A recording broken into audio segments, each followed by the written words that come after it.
20절만 읽어주세요. 이것들을 증거하시니가 가라사대 내가 진실로 속히 오리라 하시거늘 아멘. 주 예수여 오시옵소서. 아멘. 주 예수여 오시옵소서. 예수님을 다들 기다리죠. 이 부분 때문에. 그래서 이 계시록 21절이 끝나는 장입니다. 신약으로. 끝나면 이렇게 붙여놓으면 창세기 1장 1절로 갑니다. 이 원문을 많이 아는 분들은 그렇게 설명 많이 해요. 같은 내용이니까요. 주 예수의 은혜가 모든 자들에게 있을지어다 이럽니다. 그래서 예수 그리스도를 기다려요. 재미난 것은 예수 그리스도를 영접했다는 거죠. 종말론을 기다리시는 분들은 20절의 내용 갖고 많이 말씀들을 하세요. 내 안에 계신 예수님은 어떻게 되십니까? 그럼 영적인 예수, 육적인 예수 이렇게 얘기도 하는데 하여튼 보도록 해보죠. 18, 19절 그래서 말씀을 더하거나 빼지 말라 이런 의미도 또 많이 씁니다. 주 예수여 오시옵소서 이 내용이 뭐냐면 마라나타 들어보셨어요? AI 개요. 마라나타는 아람어 단어로 주 예수여 오시옵소서 또는 우리 주께서 오신다라는 뜻. 신약 성경에 2번 초대 교회에서 예수님의 재림을 간절히 기다리며 사용했던 인사말 기도문 마라나타는 문자적으로 우리 주님께서 오신다 또는 우리 주님 오시옵소서라는 뜻을 가집니다. 아람어 마란과 아타가 결합된 형태입니다. 마란은 주님을, 아타는 오다 또는 오셨다를 의미, 미래 시제로 사용될 때는 주님께서 오실 것이다. 현재 시제로 사용될 때는 주님께서 오신다로 해석. 마라나타는 초기 기독교인들이 로마 제국의 박해 속에서 예수 그리스도의 재림을 소망하며 사용했던 중요한 표현. 가이사를 신으로 여기라는 압력에 직면했을 때 유일한 주님은 오직 예수 그리스도뿐이라고 고백하며 마라나타를 외쳤습니다. 이 단어는 단순히 인사말을 넘어 신앙 고백이자 소망의 표현이었습니다. 이 당시에는 굉장히 박해를 많이 당했어요. 성경에 절대 네버 재림이라는 단어 없습니다. 내용상으로 다시 오신다 이럽니다. 우리 주님께서 오신다. 주님 오시옵소서. 여기서 미래 시제, 현재 시제. 오실 것이다. 주님이 오실 것이다. 저는 주님과 함께 있어요. 오셨어요. 그게 현재 시제, 주님께서 오셨다 이렇게 해석을 했어야 됩니다. 미래 시제, 주님이 오실 것이다. 없는 사람에게, 구원받지 못한 사람에게 마라나타 한다는 거죠. 성경은 하나님과 예수님이 너와 함께 임마누엘에 있다. 초현실적인 내용들을 얘기를 하는데 이 재림이나 주님이 오실 것이다. 현실적인 의미로 얘기를 한다는 거죠. 절대 오시지 않는다. 왜요? 우리 안에 와 계시기 때문에. 성경은 우리 안에 와 계신 상태에서 모든 것을 얘기를 합니다.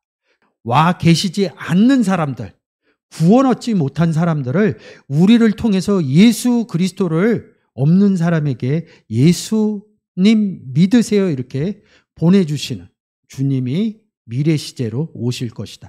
그러면 그분이 없는 마라나타 안 돼 있는 그분이 예수 그리스도를 영접하면 현재 시제로 주님이 오셨다 이런 의미로 해석을 하는 겁니다.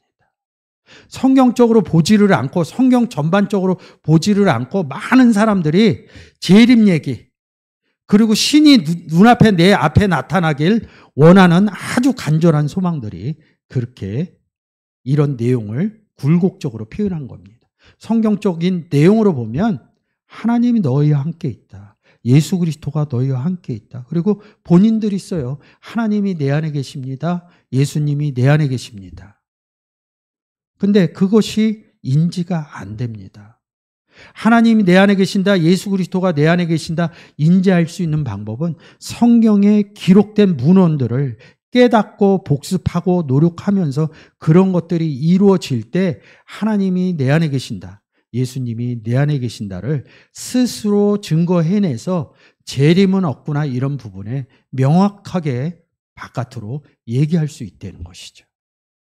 딱 두 구절 써 있다고 그러죠. 오늘 보는 계시록 22장 20절, 고린도전서 16장 22절. 20절은 계시록 22장 20절은 읽었으니까 자, 마라나타 이렇게 표현을 했어요. 딱 이 마라나타라는 단어가 3134번입니다. 마라나타 이렇게 쓰기도 합니다. 근데 우리는 마라나타로 많이 씁니다. 딱 한 구절 써 있어요. 주께서 임하십니다. 만일 누구든지 주를 사랑하지 아니하거든 저주를 받으. 주께서 임하시니라. 사랑하는 게 뭐예요? 사랑하는 게 하나님이 세상을 이처럼 사랑하사 독생자를 주셨으니 저는 받았어요. 그래서 또 우리가 그 구절로 갖고 나가서 예수님 믿으세요 하는 것이 뭐야? 내 안에서 하나님 말씀하시는 하나님이 세상을 이처럼 사랑하사 우리가 독생자를 주는 행위를 하는 거죠. 그것이 예수님 믿으세요. 그랬더니 그분이 예수 그리스도를 영접했어요. 그게 주께서 임하시니라. 영접하는 것을 주께서 임하시니라 이렇게 말씀하신 겁니다. 주께서 임하시니라. 저주를 받을지어다 그러면서 콜론을 찍으면서 저주 안 받으면 반대적인 의미의 부연 설명을 한 거죠. 주께서 임한 상태를 얘기하는 겁니다. 구원과 저주는 대칭적인 관계인 거죠. 그래서 제가 16장 9절서부터 쭉 써놓은 겁니다. 한번 읽어주세요. 쭉. 내게 광대하고 공효를 이루는 문이 열리고 대적하는 자가 많음이니라. 나와 같이 주의 일을 힘쓰는 자임이니라. 너희 모든 일을 사랑으로 행하라. 나 바울은 친필로 너희에게 문안하노니 만일 누구든지 주를 사랑하지 아니하거든 저주를 받을지어다. 주께서 임하시느니라. 여러분들이 공효 일부분을 얘기하는 거거든요. 문이 열려. 어느 문이 열리냐고요? 양의 문이신 예수 그리스도의 문이 열린다는 거죠. 그래서 나와 같이 주의 일에 힘쓰라는 거예요. 주의 일에 힘쓰는 내용이 뭐예요?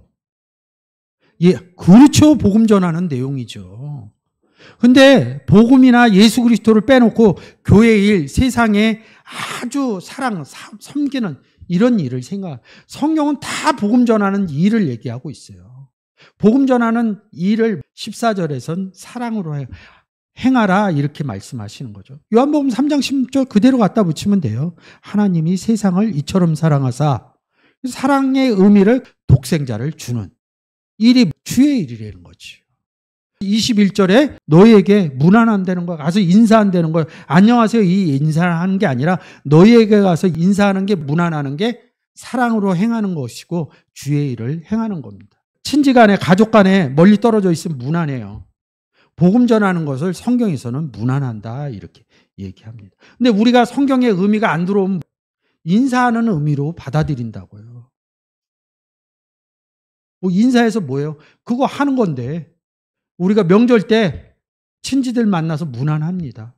매년에 두 번씩 최소한. 그리고 누가 아프면 가서 문안하고 병문안이라고 그러죠. 근데 예수 그리스도는 이 땅에 오셔서 계속 문안만 하고 다녔어요. 복음만 전하고 다녔어요. 바울이 다메섹 상에서 빛보다 더 밝은 빛을 쬐고 나서 다메섹으로 다시 돌아가서 계속 예수 그리스도가 주인 것을 증거하는 문안의 삶들을 살아갔습니다. 16절에 주께서 문안하면 주께서 임한다는 거예요. 안 받아들이면 저주를 받은 상태를 얘기하는 겁니다. 마라나타를 얘기하고 있습니다. 똑같이 써인 구절이 20절이에요. 주 예수여 어서 오시옵소서. 아람어의 표현이고요. 지금 이 부분은 헬라어의 표현. 주 예수여 어서 오시옵소서.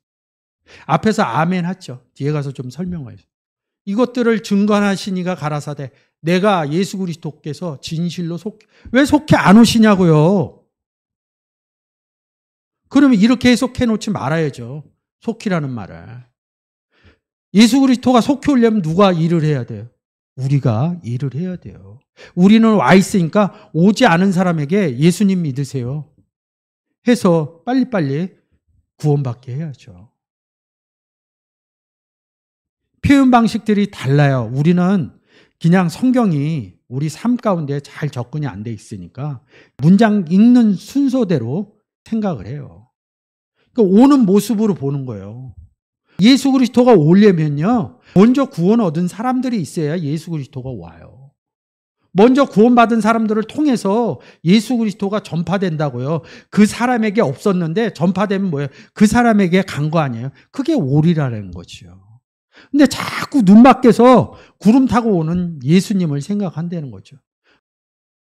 예수 그리스도를 영접한 사람을 통해서만 예수 그리스도가 오십니다. 저는 성경을 통해서 그렇게 봤습니다. 많은 사람들이 종말론을 얘기하면서 곧 오신다. 그래서 재산을 다 헌납. 안 와요. 산에 올라가도. 절대 속지 마세요. 눈 바깥으로 절대 안 옵니다. 16절, 17절 읽어주세요. 나 예수는 교회들을 위하여 내 사자를 보내어 이것들을 너희에게 증거하게 하였노라. 나는 다윗의 뿌리요 자손이니 곧 광명한 새벽별이라 하시더라. 성령과 신부가 말씀하시기를 오라 하시는도다.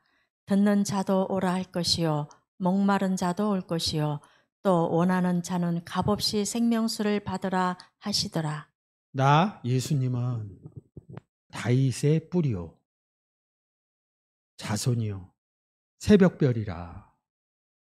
근데 이 계시록 누가 썼어요? 사도 요한이 썼다고 그러죠. 근데 이 사도 요한은 사복음서에서 보면 예수 그리스도를 영접한 사람이에요. 그래서 신랑 신부로 얘기하면 신부인 사람이에요. 17절에 성령과 신부가 말하기를. 계시록의 내용은 단편적으로 얘기하면 사도 요한이 성경의 내용으로 얘기하고 있는 겁니다. 본인의 입장에서 아니면 예수 그리스도의 입장에서 하나님 입장에서 표현을 한 거예요.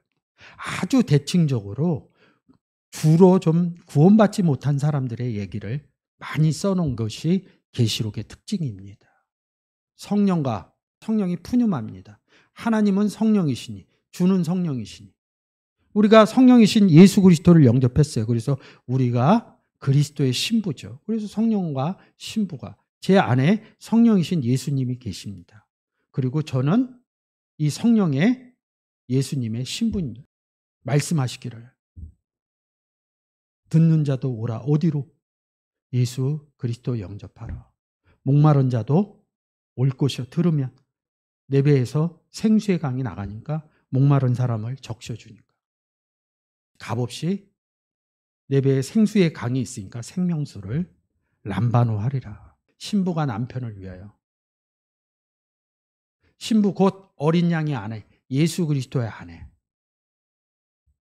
성령으로 나를 데리고 높은 산으로 올라가 이럽니다. 높은 데로 올라갔대. 산이 높죠. 산보다 더 높은 데 성경에서 나오는데 하늘이죠. 계시록 4장 1절에 너는 이리로 올라오노라. 하늘문이 열려 있는데 이리로 하늘에 올라갔다는 얘기죠. 에베소서 1장 20절, 에베소서 2장 10절 그리스도 안에 하늘에 앉힌 사건을 계속 얘기하잖아요. 4장 1절에서는 하늘로 올라가고 21장 10절에서는 산으로 올라갔느냐. 하늘은 우라노스예요. 산은 오로스예요. 그냥 오로스 3735 이릅니다. 높은 산 할 때 이 오로스입니다. 우라노스 3735와 동일어에서 유래. 산과 동일어라는 겁니다. 4장 1절을 붙여서 하늘로 올라갔다. 높은 산으로 올라갔다. 예수 그리스도 영접하는 내용들을 써놓은 것입니다. 18절 내가 이 책의 예언의 말씀을 듣는 각인에게 증거하노니 만일 누구든지 이것들 외에 더하면 하나님이 이 책에 기록된 재앙들을 그에게 더하실 터이요. 책의 말씀을 더하거나 빼면 이거 갖고 굉장히 많이 해요. 특히 성경 많이 공부. 성경 외의 것들을 더하지 마라 이럽니다. 예언의 말씀 이럽니다. 기록된 재앙들 이럽니다. 그 재앙이란 단어가 요 단어입니다. 플레소 이릅니다. 4141번. 재앙이라고 쓰고 뭐 침을 받았다 이런 내용도 있는데 이 단어가 지음받았다 이런 단어에서 와요. 플라소 이렇게 갖고 지음받고 지음받아.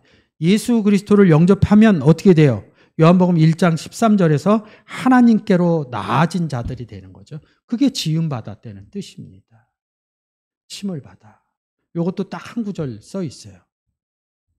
이 세 재앙이 이럽니다. 재앙받았다는 거죠. 재앙의 의미. 재앙의 의미를 보려면 이 내용들을 잘 알아야 돼요. 계시록 9장 18절에서 21절까지. 이 재앙에 죽지 않고 남은 사람들은 손으로 행한 일을 회개하지 아니하고 오히려 여러 귀신과 또는 보거나 듣거나 다니거나 하지 못하는 금, 은, 동과 목석의 우상에게 절하고. 저희가 계시록에서 예언의 말씀을 더하고 빼거나 했을 때 재앙이 온다고 그러잖아요. 구원받지 못한다는 내용입니다. 이 단어가 재앙이 죽지 않고 죽는다.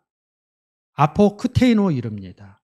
제일 잘 설명한 구절이 에베소서 2장 16절이에요.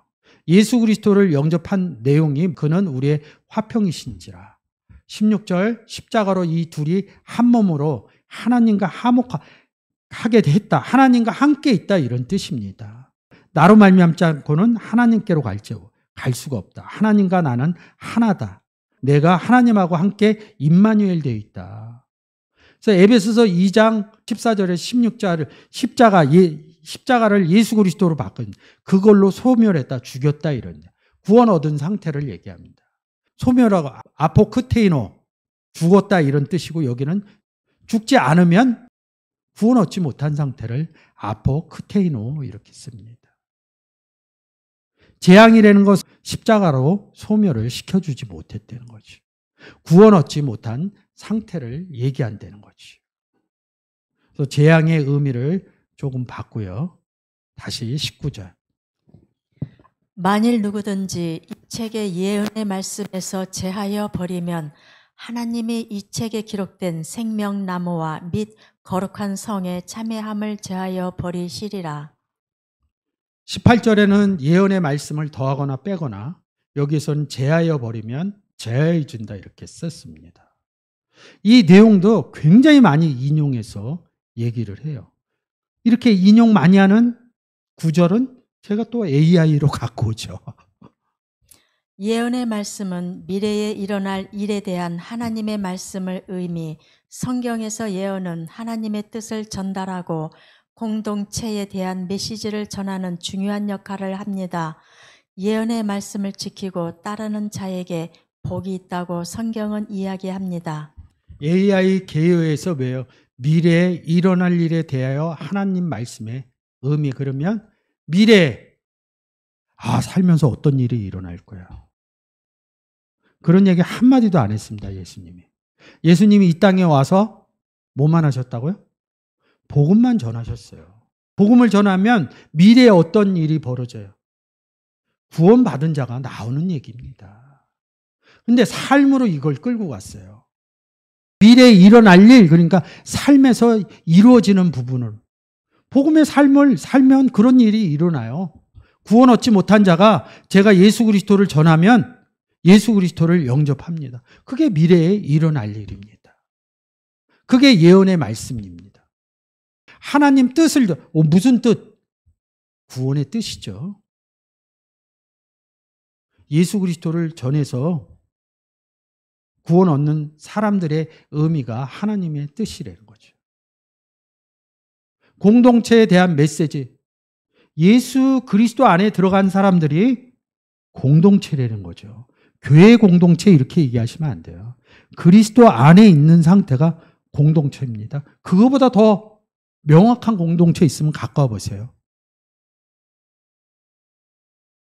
그것을 예수 그리스도를 영접해서 구원 얻은 사람들이 주일날 교회를 중심적으로 건물교회 중심적으로 모여 있으니까 교회 공동체 이러는데, 공동체 얘기할 때 공동체의 기본 개념은 그리스도 예수 안에서 저도 들어가 있고 여러분도 그리스도 안에 있다. 이게 공동체의 의미라는 거지. 이 18절, 19절의 의미가 예언의 말씀이라는 거죠. 예언의 말씀 어디 써 있어요? 성경에 기록되어져 있습니다. 글자 내용을 얘기할까요? 지금 여러분들이 보시는 것처럼 제가 예언의 말씀할 때 로고스 3056, 18절에서도 똑같이 로고스 이렇게 써 있습니다. 그래서 제가 로고스란 단어를 종종 인용을 합니다. 원문 하시는 분들도 성경의 글자 이럽니다. 근데 스트롱이라는 학자가 이런 부분들을 다 정리를 해놨습니다. 여기 뭐라고 써 있어요? 신의 현현, 즉 그리스도 예수님에 대해서 얘기하는 것. 근데 왜 저주를 받고 이러냐고요. 어떤 예수를 얘기했기 때문에. 18절, 19절에서는 로고스인 예수 그리스도를 더하거나 뺐다 이런 얘기가 아니라 다른 예수를 전파했다는 얘기죠. 로고스, 예수님, 그러니까 그냥 예수님만 얘기하는데 더하거나 할 때는 다른 예수를 얘기했다. 빼거나 할 때도 다른 예수를 얘기했다는 거죠. 간단하게 풀어지잖아요. 이것을 아주 저도 공부할 때 주구장창 얘기하시는 분들이 지금도 그전에도 저 공부할 때도 굉장히 많았어요. 근데 지금 제가 보니까 이 로고스 하나로 그냥 이 문장이 풀리는 거예요. 예언의 말씀. 예언하시는 예수 그리스도. 구원에 대해서 말씀하시는 예수 그리스도. 그게 예언 아니에요? 뭘 예언할까요? 제가 세상적으로 예언할 수 있는 거, 명확하게 말씀할 수 있는 거, 얘기할 수 있는 거 딱 하나 있습니다. 삶 가운데 한 번도 안 틀렸어요. 나이 먹으면 이 땅 떠납니다. 그건 변하지 않아요. 어떤 진로로도. 삶으로 사는 것은 못 맞춰요. 성경에서 예언은 복음을 통한 구원의 확증이 예언입니다.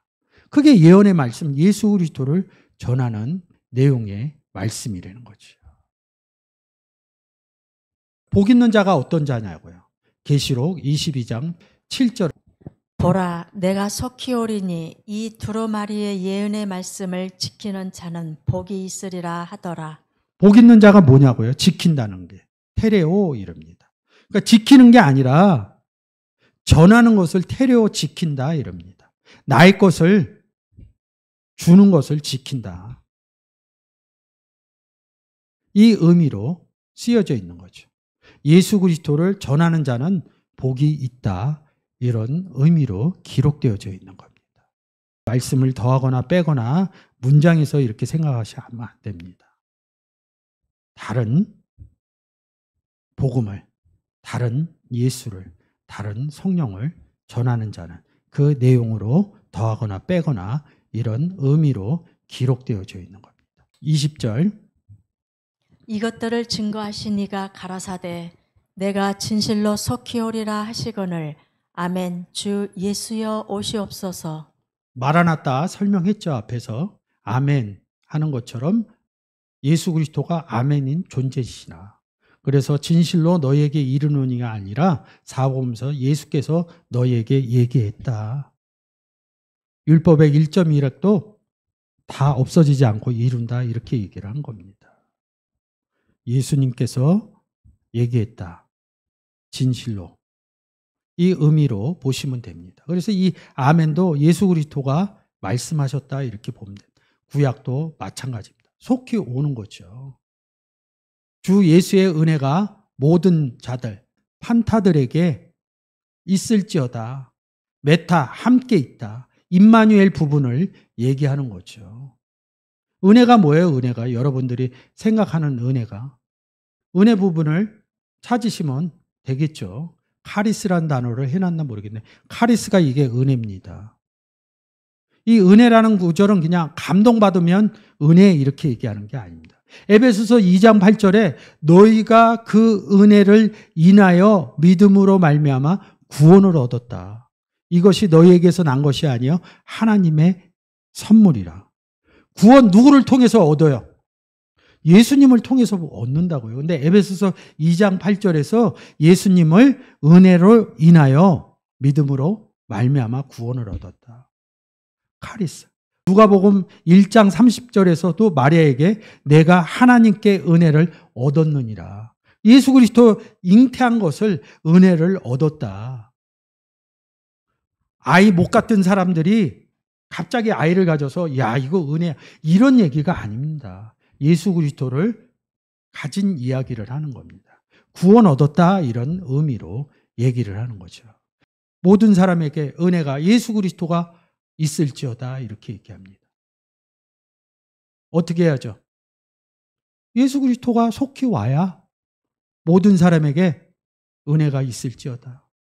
이 의미로 말씀을 하신 거죠.